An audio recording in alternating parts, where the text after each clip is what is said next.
How to raise your score in UPSC essay exam. I will discuss this briefly. I'll try to keep it short. So to begin with, the most important thing for a right essay is your ability to interpret. The interpretation is like an embryo. An embryo, if it has some defects, and the body into which it grows, the adult body which it would grow into, would also be carrying some defects and genetic defects. Similarly, if your interpretation is wrong at any point of time, then the essay which you write would also be full of defects. And something similar I can say about introduction also. An introduction is not just the first impression which you leave at the examiner, but it is also something which to a great extent defines the outlines or shape of your essay or content of your essay. If you write a wrong introduction, not only you send wrong signal to the examiner, but I've seen students spending another 2-3 pages in trying to whitewashing the wrongness of that introduction or trying to justify that introduction. Now these interpretation and introduction are very crucial. To illustrate my point, let me give you an example. Suppose I give you an essay topic like when we heal the earth, we heal ourselves. Think of it. Think about it. When we heal the earth, we heal ourselves. Majority of the students in the test series, what they wrote on this topic was about climate change, how climate change is impacting agriculture, food production, or they wrote about environmental pollution, soil pollution, water pollution, blue baby syndrome, and air quality dropping, and so on. Essentially, what they wrote was when we harm ourselves, when we harm the earth, we harm ourselves. Instead of writing when we heal the earth, we heal ourselves. So there was a slight difference in that. In a similar way, when a topic like women empowerment in 21st century was given to the students, many students, they had this habit of starting with history. So they started writing about women's position in ancient India, like Rig Vedic times and so on. Then medieval India they discussed, then Britishers came, social reform movements they discussed, Raja Ram Mohan Roy, Ishwar Chandra Vidyasagar and so on. By the time they started discussing women's position in 21st century, which was the topic, they had already spent half of their essay. Now that is another mistake which you do. So remember this thing and do not undermine this thing. If out of 100 students, at least 80 students would do this mistake of misinterpreting the topic. And right now I'm not even talking about those difficult philosophical topics, but even topics which are somewhat easy to interpret. Second is the approach for an essay. An essay calls for a very different approach than GS papers. And most of the students, they think that an essay is maybe a collection of 5 or 6 GS questions. Remember this thing. An essay is not just quantitatively different from GS papers, but also qualitatively. Students think that GS question is like 250 words. An essay is like 1000 or 1200 words. So an essay becomes a collection of 5 or 6 GS questions. This is wrong. This is wrong on 2 fronts. First, they ignore then an essay has a different language. An essay has some different qualities, an aesthetic appeal, things like those which are there, which are required. And more importantly, they start looking at those key terms which are there in an essay independent of each other, in isolation to each other. That is very wrong. So like in year 2019, there was this topic that biased media is a real threat to democracy. Many students whom I talked to, they did this mistake of writing a detailed note on what is democracy. And then they wrote about what is biased media. They did not link these two things together, that how biased media is a threat to democracy. The same year there was this topic on artificial intelligence. whether it can cause joblessness or whether it will promote jobs. Something like that was there in the topic. So again, many students whose answer script I went through, what they did was they described in detail what is artificial intelligence. And then they described the state of economy in our country and what must the government do to increase jobs and so on. So these kind of mistakes, they cannot be pardoned in an essay. They are grave sin on your part.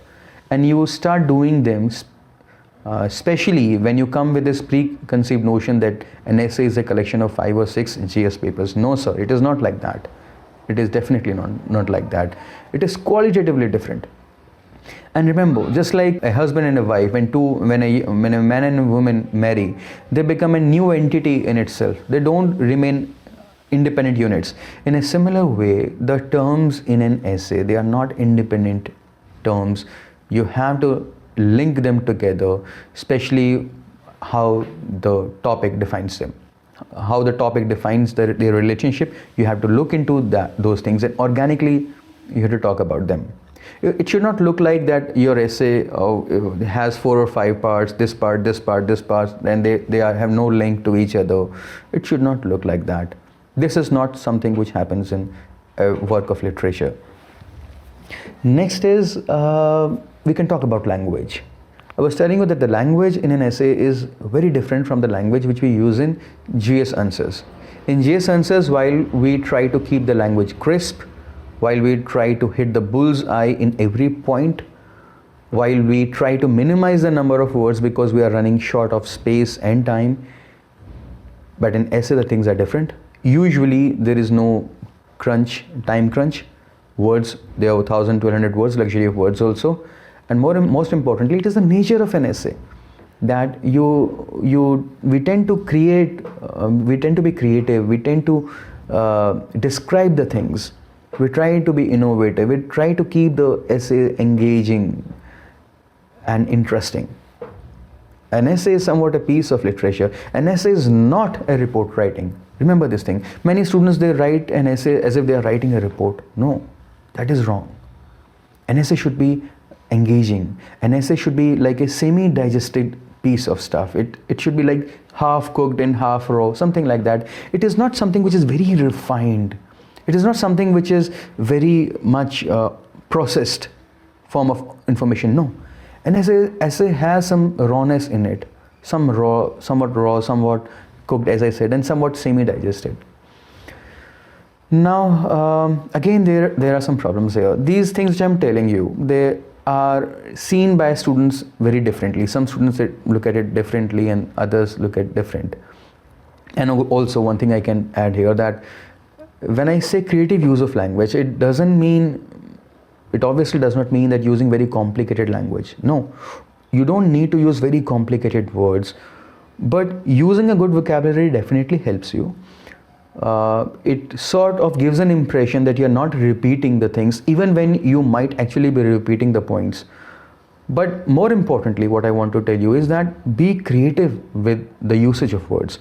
I made a video on that, illustrating this thing, that how a same word like naked, it can be used in a different ways and with a very creative usage.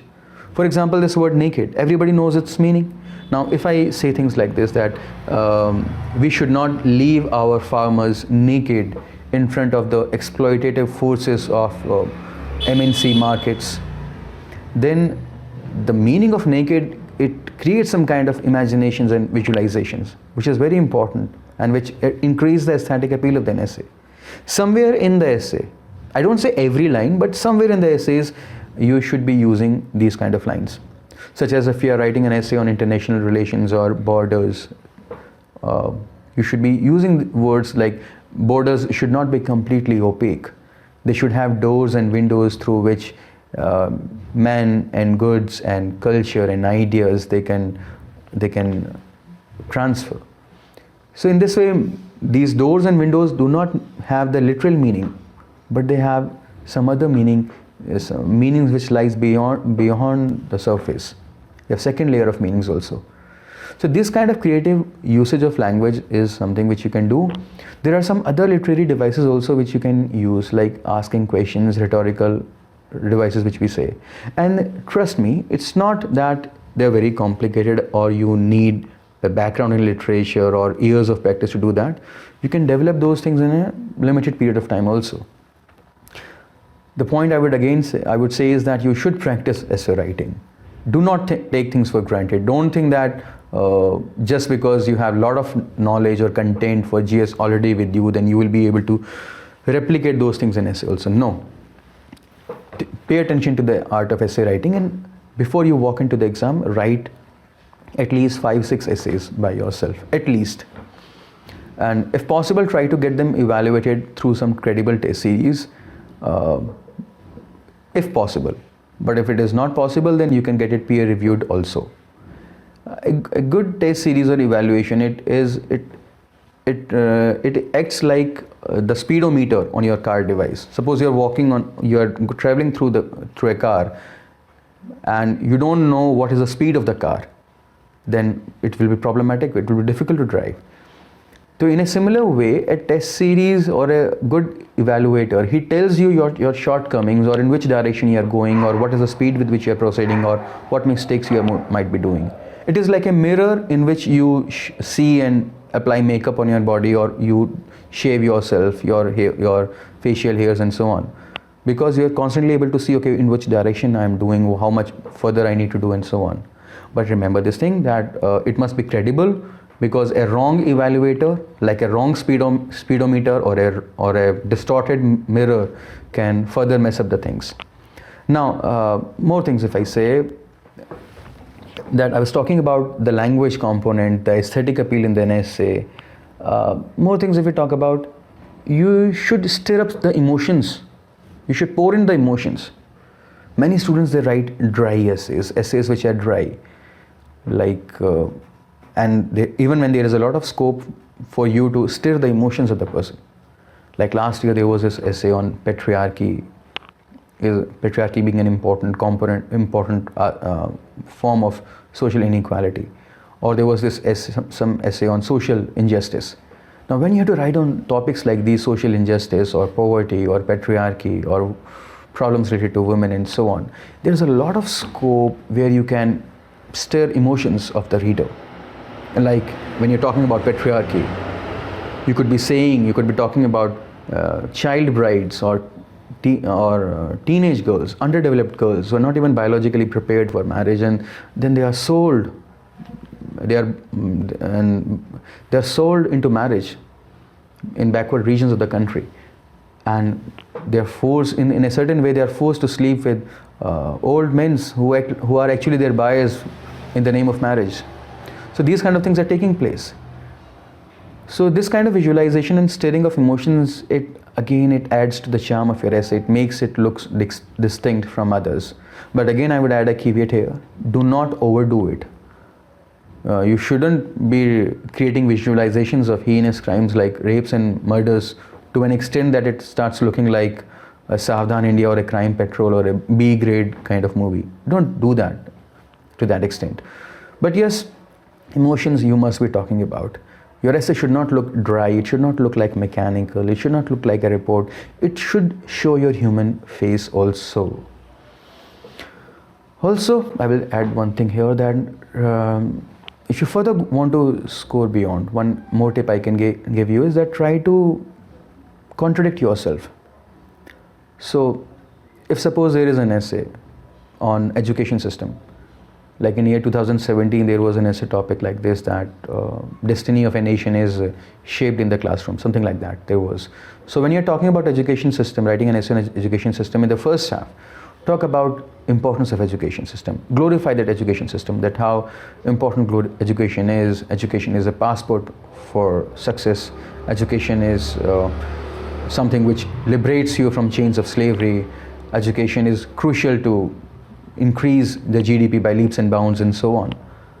But somewhere in the second half of the essay, you contradict yourself by saying that things like this, that education system, instead of creating or instead of nursing creativity, it is rather repressing the creativity.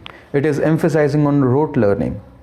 You could be talking about how state and dominant section in any society tries to proliferate its ideology, or our education system becomes a vehicle to carry forward the ideology of the dominant sections. So in a way you could be contradicting yourself. You could be saying that how education is repressing people, how it is used to control people, they dominate their minds or things like that. In a way, this roller coaster ride, try to generate some roller coaster ride kind of experience for the examiner, so that your essay looks distinct. And also because it gives an impression that the writer, that is the aspirant, he or she has a 360 view of the reality around him or her. 360 view, in a way that she can feel the actual things and has a complete view of the reality. It's very important. And it will also make your essay more engaging, more enriching, and more interesting. You must keep the interest factor.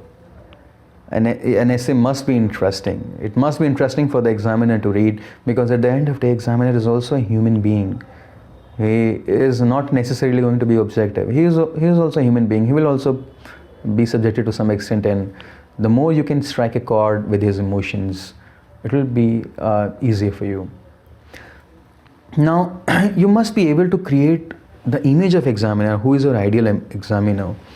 And the more accurately you can imagine what an examiner looks like, what is his profile, what is his level of intellectual development, or what is his emotional state and so on, the closer you can understand that, the better essay you will be able to write. And this thing works in any sort of communication. Whenever you make any communication, whether to an examiner or to an audience, you basically need to know the mind of your audience, so then you can strike a chord with them. If you can strike a chord, if you can say those things with which you can connect to the examiner, then definitely you will have an advantage.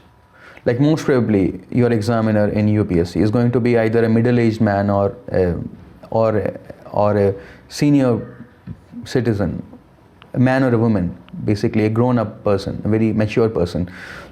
And what are the kind of problems which they face in their lives? Like what are the kind of things which happen to them? What are the kind of things which they don't like in society? When you can think of those things, then and you write your essay according to them, then that definitely helps you. So with when I teach these things to my students in my essay classes, I try to teach them, they try to understand the mind of the person for whom you're writing, and in this way you can dominate him. You dominate in the sense that you can influence his mind to get the best essay score for it, and this thing, it does work. Also, it's difficult to give a single message and broadcast to all of the students, because many of you interpret things in a different way according to your background. Now, if I say that pay attention to structure and flow, then many students have a different notions of structure and flow.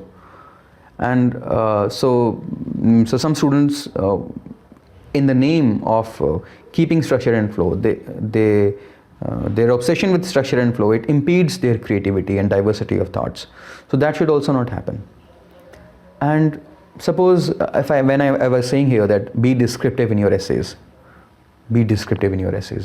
so describe the things. Now this thing is also taken up differently by different people. Some students, what they write at a very slow pace, like Rahul Dravid in Test cricket. Now what they would do is that they will write a line in a paragraph, then they will describe that line in different words, then they will give an example to prove that line, and then they will write one more line to show that how that line was linked to the topic. They're moving so slow that I feel like saying, Bhaiya, jaldi chalo. I feel like giving them a dhakka, push. Ki chalo yaar, aage bhado. Say something else, because examiner ko samajh mein aa gaya. Examiner has understood what you're saying. Move fast. But there are some students who are doing altogether different thing. They're just opposite of it. They're rushing through like a bullet train, saying this point, separating them just by commas, not even using full stops, not even describing at all. To them I say, bhaiya thehro, pause, describe what you're saying. Your ideas are brilliant, but also describe what you're saying. So students come with a very, very different writing style. Some students are writing very fast, some students are writing very slow. Some students are very descriptive, some students are very factual, some students are very much, I would say, they're using very ornamental language. Somewhere I have to say that, okay, make it simple. Some students are writing in a very simple language, like in a very mechanical way. So the key point is that write your essays and try to see in which compartment you fit in, so that you can make some corrections. And if you make the corrections before you actually perform that kind of writing in the exam, that definitely it will help you. So these kind of are some of the suggestions I can pour. Oh, I already exceeded the time limit, I think. So with this, I think I will end here. I've also brought a program for essay this year, and last year also I shared some videos on YouTube, and two or three essays they came up almost directly from these topics. And this year also I came up with a program. If you are interested, if you feel like, you can join that. But whether or not you join that, it's a secondary thing. But do practice essay writing. An essay is not a collection of 4 or 5 GS questions. Remember this thing. An essay has a different approach. It calls for a different approach, and practice. So, thank you.